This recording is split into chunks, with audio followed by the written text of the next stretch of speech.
সকাল সকাল ঘুম থেকে উঠে রেডি হয়ে কলেজে চলে যাচ্ছি। হ্যালো ভিউয়ার্স, আসসালামু আলাইকুম। This is Fatema Miyaji. আজকে আমাদের হসপিটালে নিউ একাডেমিক ভবনের ভিত্তি স্থাপনের জন্য বাংলাদেশের বর্তমান অর্থমন্ত্রী আমির খাসরু মাহমুদ চৌধুরী স্যার এসেছেন। এখন ওনার মূল্যবান বক্তব্য শুনব।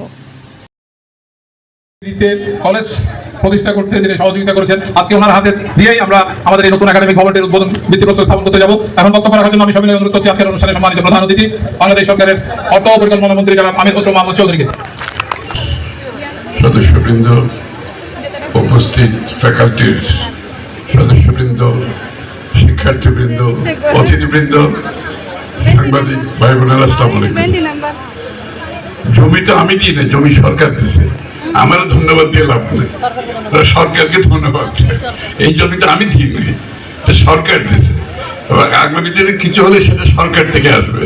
সুতরাং এটা অল মা ও শিশুর বাচ্চাদের জন্য নাস্তার ব্যবস্থা করা হয়েছে। নাস্তার প্যাকেটটা নিয়ে এখন চলে যাচ্ছি নিজ গুহার দিকে। সবাই ভালো থাকবেন। আল্লাহ হাফিজ।